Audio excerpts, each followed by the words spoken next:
البدع والأهواء، أهل البدع العقائدية وأهل البدع السياسية. نقول بيننا وبينكم السلف، بيننا وبينكم الكتب، كان فيقول البدع بيننا وبينكم.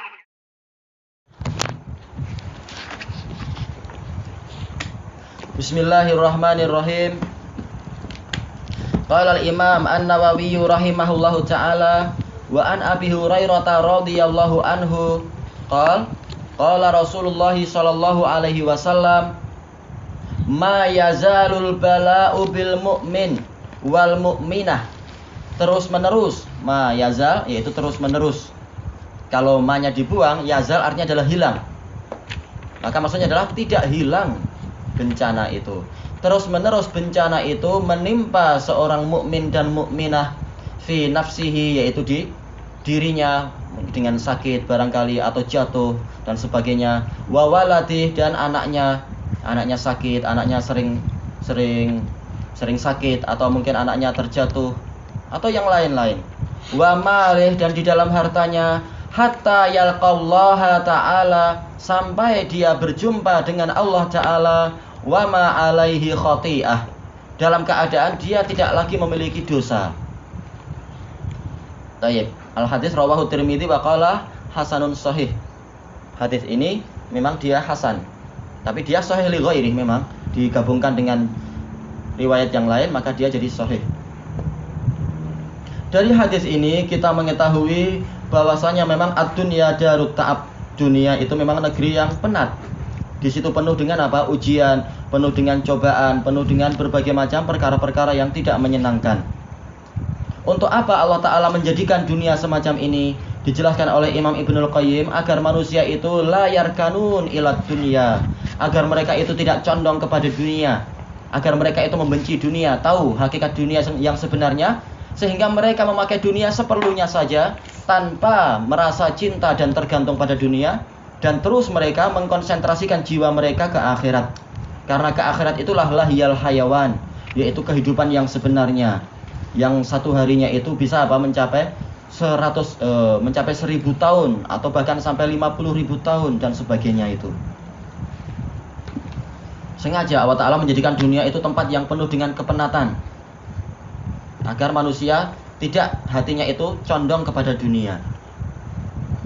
Baik, kemudian dari hadis ini pula kita mengetahui bahwasanya hikmatul bala fil mu'min wal mu'minah adalah apa?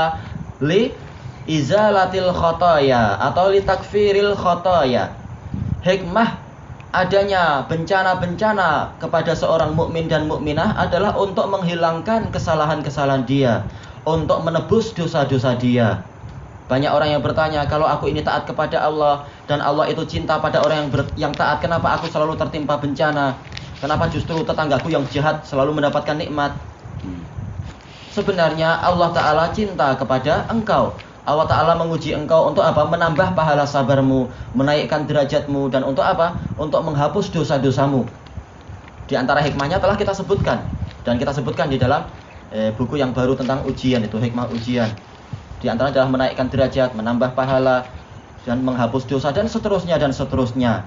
Dan telah kita lewati hadis, innallaha idza betala qauman idza ahabba qauman ibtalahum. Sesungguhnya Allah apabila mencintai suatu kaum, dia akan mengujinya. Dan seterusnya dan seterusnya. Al-Imam Ibnul Qayyim berkata, sa'altu Syekhul Islam Ibnu Taimiyah. Aku bertanya kepada Syekhul Islam, beliau sendiri walaupun ilmunya luar biasa, memanggil Ibnu Taimiyah pun Syekhul Islam.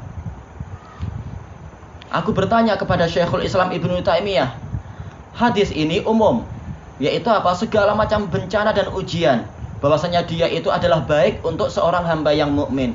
Apakah mencakup di dalamnya ujian berupa dosa, yaitu dia ditakdirkan terkena dosa? Kata Syekhul Islam, na'am, idza taba. Iya, apabila dia bertaubat. Kalau dia terkena ujian berupa melakukan dosa, kemudian dia bertobat, maka kondisi dia lebih baik daripada kondisi sebelumnya. Dan beliau mendatangkan beberapa contoh masalah itu. Dan contoh telah kita lewati, yaitu apa? Kisah Nabi Adam. Diuji dengan suatu dosa, kemudian beliau paham apa yang harus dilakukan, maka beliau menjadi lebih baik. Tayyib. Kemudian dari hadis ini pula kita mendapatkan faedah bahwasanya ujian itu memang bermacam-macam. Menimpa diri kita, menimpa harta kita, menimpa orang-orang yang kita cintai, semuanya adalah masuk di dalam ujian. Maka ini menunjukkan apa? Umum. Ujian itu hanya bukan berupa harta. Berapa banyak orang yang mengira kalau dia miskin baru dia diuji. Tapi kalau sekedar dirinya sakit, oh ini bukan ujian. Tapi jelas, insya Allah semua orang yang belajar dia paham. Ujian itu memang umum, mencakup semuanya. Ada juga yang kalau dia sakit, dirinya sakit, aku sedang diuji berat. Tapi kalau anaknya sedang susah, maka apa dianggap ini bukan ujian, terserah anakku mau mati, mau sakit, aku peduli apa. Itu namanya orang yang tidak paham. Tayyib. Kemudian dari hadis ini pula kita mendapatkan faedah apa itu? Isbatul liqa'illah, yaitu ditetapkannya hari perjumpaan dengan Allah. Cepat atau lambat kita pasti akan berjumpa dengan Allah. Untuk apa? Mempertanggungjawabkan amalan. Maka sungguh beruntung orang-orang yang menghadap Allah dalam keadaan tidak membawa dosa. Adapun kalau dia menghadap kepada Allah dalam keadaan masih memikul dosa, rugi sekali. Waqad qala ta'ala wa anatil wujuhu lil hayyil qayyum wa qad khaba man hamala zulma. Seluruh wajah semuanya tunduk kepada Al-Hayyul Qayyum, yaitu Allah. Dan sungguh rugi orang yang datang dalam keadaan memikul kezaliman. Maka Rasulullah SAW memperingatkan dalam hadis-hadis yang sahih, apa itu? La ulfiyanna ahadakum ya'ti yaumal qiyamati wa ala raqabatihi baqarun lahu rugha lahu khuwar. Jangan sampai nanti aku berjumpa dengan kalian di hari kiamat dalam keadaan di lehernya itu ada lembu yang sedang melenguh. Karena apa? Dia dulu korupsi lembu, mencuri lembu atau korupsi atau mengambil lembu dengan cara yang haram. Wa syatun tayar, atau mungkin di lehernya ada apa? Ada kambing yang sedang mengembik. Apalagi disebutkan? Wa ibilun lahu rugha, dan onta yang mengembik, onta yang istilahnya onta suaranya apa? Melenguh kah atau apa? Al-muhim seperti itu. Enggak tahu istilahnya itu. Dan juga ini semuanya masuk di dalam firman Allah Ta'ala, wa may yaghlul ya'ti bima ghalla yaumal qiyamah. Barang siapa melakukan corruption, mengambil harta yang haram, mengambil harta yang tidak halal bagi dia, maka pasti dia nanti datang di hari kiamat dalam keadaan apa? Di lehernya itu ada barang tersebut. Jangan dikira mending aku mengambil uang saja, uang kan ringan. Jangan dikira semacam itu. Telah datang di dalam hadis Sa'id bin Zaid radhiyallahu anhu sahih, Rasulullah SAW mengatakan apa itu? Man qatata'a ardon bi dzulmin shibran tuwiqathu yaumal qiyamati min sab'i aradin. Barang siapa merampas satu tanah walaupun sejengkal saja dengan dolim, maka nanti di hari kiamat akan dikalongkan di lehernya itu bumi 7 lapis bumi. Siapa yang sanggup mikul semacam itu? Semula 1 jengkal, hukumannya menjadi 7 lapis bumi. Maka mungkin aja uangnya pun tidak seperti yang kita bayangkan sekarang. Uangnya Allah Ta'ala lipatkan besarnya. Allah Ta'ala maha adil dan maha bijaksana. Semua diletakkan pada tempatnya. Maka ini adalah apa? Peringatan dan pencucian jiwa bagi orang-orang yang merampas harta orang lain, mengambil harta orang lain, atau dia sendiri mendolimi hak orang lain, tapi dia menuduh orang lain yang suka menghabiskan harta. Ini adalah kekeliruan yang sangat besar, dosa di atas dosa. Baik. Kemudian dari hadis ini pula kita mendapatkan faedah annal khati'ah laha siqal, bahwasanya kesalahan itu memiliki apa? Memiliki bobot, memiliki berat.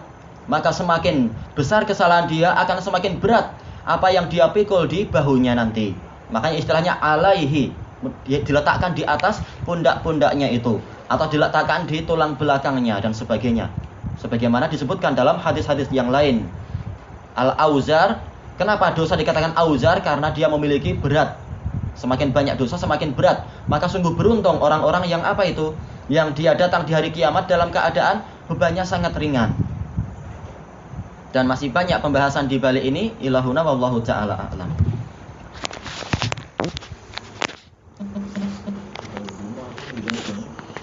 Iya semuanya. Maka orang yang sering mencuri rumah, merampas rumah orang lain, maka nanti harus siap-siap olahraga otot. Nggak ada gunanya tapi kalau di akhirat ya.